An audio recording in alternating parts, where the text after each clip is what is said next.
Back when the world was new and everything had only just been created, all the plants, birds, and animals could talk, just like the people, and everything lived peacefully together. But the people had many children, and soon there were so many people that it became difficult for them to find enough food. They looked around, and they saw that many of the birds, animals, and fish looked like they might be good to eat. Plus, their fur, fins, and feathers might be useful for making clothing, drums, and other things. So the people invented bows and arrows, knives and spears, nets and fish hooks. They went about hunting the birds and the animals and fishing in the lakes and the rivers. Soon the people had enough to eat and ample furs, feathers, and skins. However, the birds, animals, and fish were very frightened and angry about being hunted. One day the bears decided to hold a council to decide what was to be done about this threat the people were posing to them. When the time came for the council, they all gathered in the townhouse at the foot of Kauai Mountains, the mulberry place. Old White Bear was the oldest and wisest of the animals, so he led the council. One bear suggested that they make war with the people to stop them from hunting, and all the other bears agreed that this was a good plan. But how should they go about it? One bear stood up and said, "The people have bows and arrows. Those work well for killing us, so let's make bows and arrows and use them for hunting people." "All right," said White Bear, "we can try. Make a bow and some arrows, and we'll try it." One of the bears went into the forest and found a sapling for the bow. Another bear allowed himself to be killed so that his guts could be used to make the bowstring. The bear who had proposed the bow and arrows was the first to try the weapon. The bear took the bow and he knocked an arrow to the string. He pulled the string back and loosed an arrow, but his long claws got in the way, and the shot went nowhere near the target. "You need to trim your claws," the other bears said.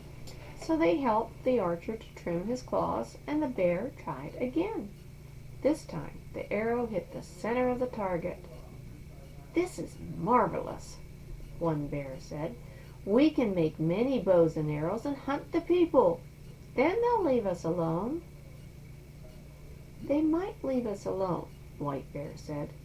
"But what will we do for food? We need to climb trees to find good things to eat, and we can't go about killing half of our people just to use their guts for bowstrings. Someone else has to find a solution." The bears all went home. The deer then came to the townhouse for their council. Their chief was called Little Deer. "What are we to do about the people who hunt us and use our flesh for food and our skins for clothing?" he asked. "I have an idea," one of the deer said. "We should tell the people that the hunters have to ask our forgiveness every time they kill one of us. Otherwise, we will give them rheumatism." Little Deer and the others agreed that this was a good solution, so they sent messengers to the settlements where the people lived.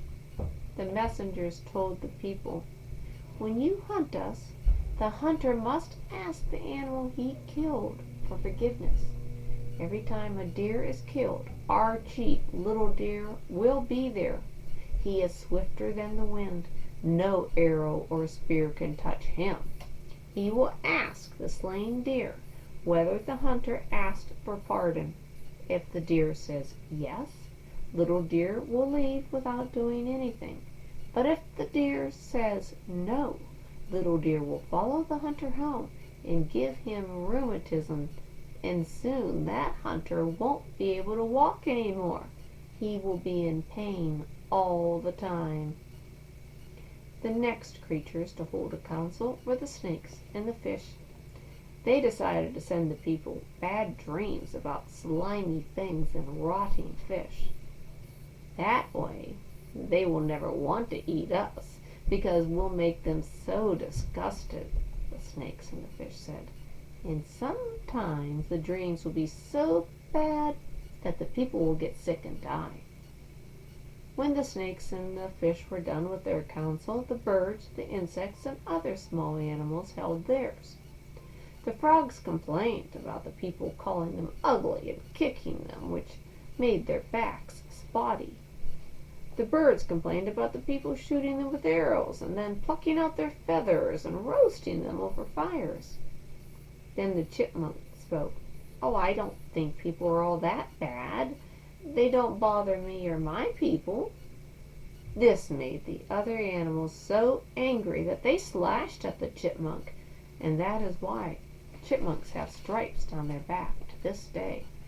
By the time the council had ended, the birds, insects, and small animals had decided to create many different diseases and send them to the people to make them sick. Some of these diseases could kill. Now for all this time the plants had been listening to the councils. "We can't let the people die. They are our friends," the plant said.